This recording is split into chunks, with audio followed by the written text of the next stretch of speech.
गणित दिवस 22 दिसंबर। श्रीनिवास रामानुजन एक ऐसा हिंदुस्तानी जिससे थर्राती थी गणित।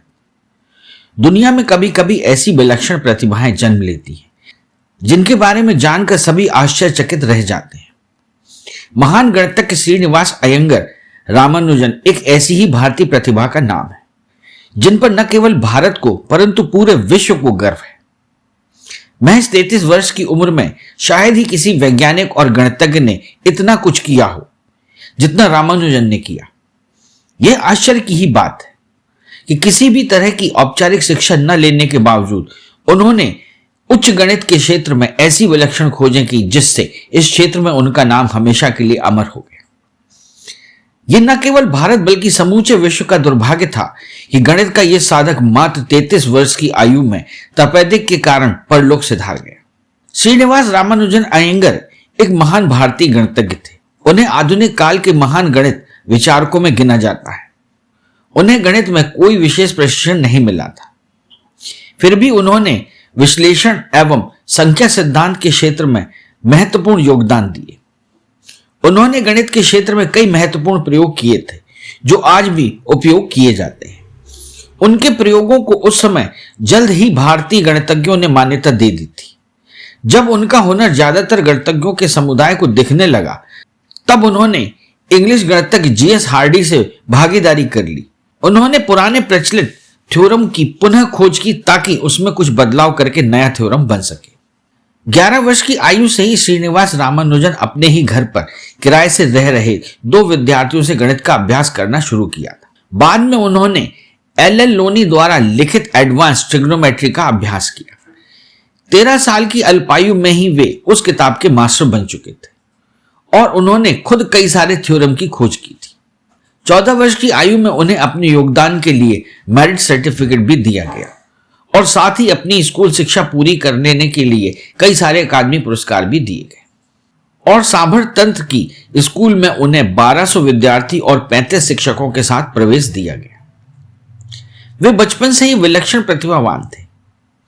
इन्होंने खुद से गणित सीखा और अपने जीवन भर में गणित के 3884 प्रमेयों का संकलन किया। इनमें से अधिकांश प्रमेय सही सिद्ध किए जा चुके हैं। इन्होंने गणित के सहज ज्ञान और बीजगणित प्रकलन की अद्वितीय प्रतिभा के बल पर बहुत से मौलिक और अपारंपरिक परिणाम निकाले जिनसे प्रेरित शोध आज तक हो रहा है।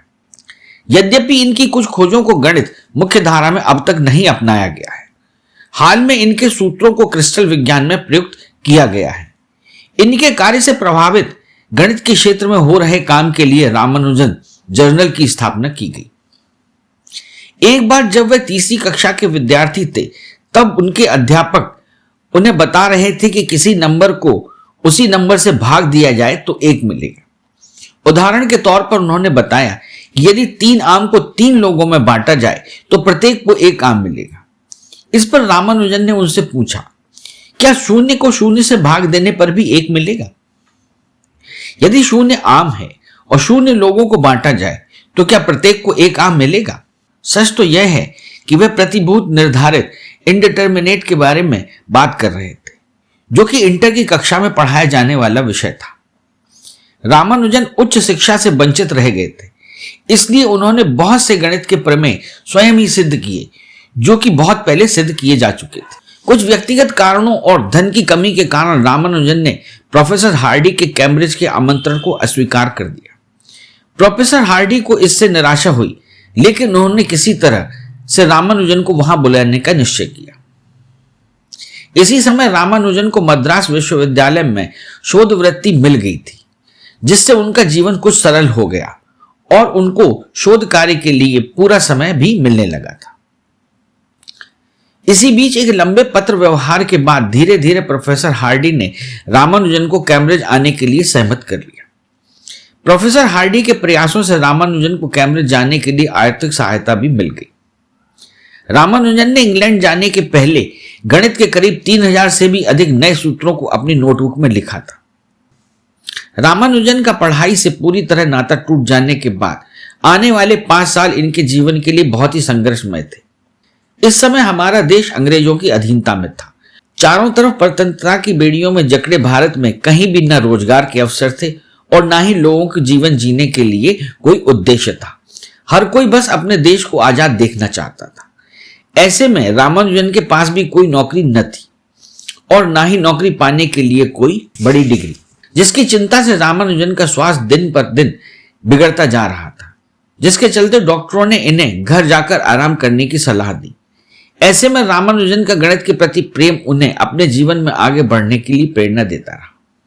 इसके बाद नौकरी की तलाश में कहीं जाते अपने साथ अपने गणित के सारे किए हुए कार्यों की रजिस्टर को ले जाते, दिखाते और फिर नौकरी की तलाश में इनकी मुलाकात deputy collector Shri V Ramaswamy Iyer से हुई, जो कि वे भी गणित के बहुत बड़े विद्वान थे।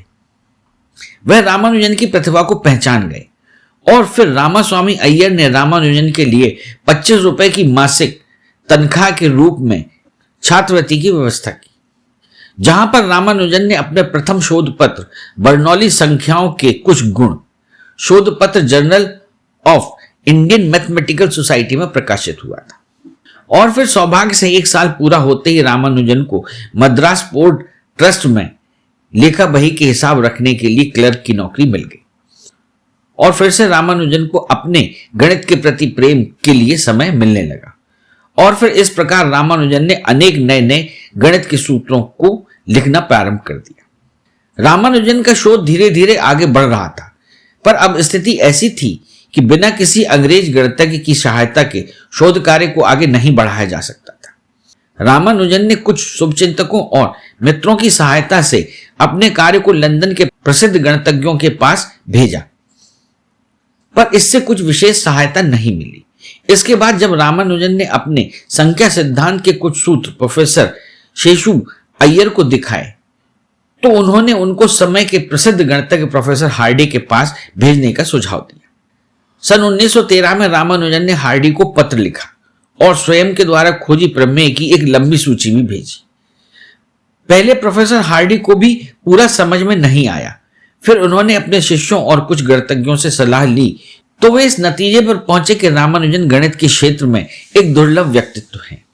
एक दिन उनके कार्यालय के अधिकारी ने उन्हें देख लिया। पूछताछ करने पर पता चला कि रामानुजन गणित के कुछ सूत्र लिख रहे हैं। उनकी मेज की दराज खोलने पर ऐसे तमाम पन्ने मिले जो गणित के सूत्रों से भरे पड़े थे। अधिकारी ने उन सूत्रों को पढ़कर स्वयं को धिक्कारा। क्या यह प्रतिभाशाली युवक क्लर्क की कुर्सी पर बैठने लायक है? उसने रामानुजन के उन पन्नों को इंग्लैंड के महान गणितज्ञ प्रोफेसर जीएच हार्डी के पास भेज दिया। प्रोफेसर हार्डी उन पन्नों को देखकर अत्यंत प्रभावित हुए और इस नतीजे पर पहुंचे कि रामानुजन जैसी प्रतिभा को अंधेरे से बाहर निकाला ही जाना चाहिए। उन्होंने प्रयास करके रामानुजन को इंग्लैंड बुलाया और बड़े बड़े गणितज्ञों से उनका परिचय कराया।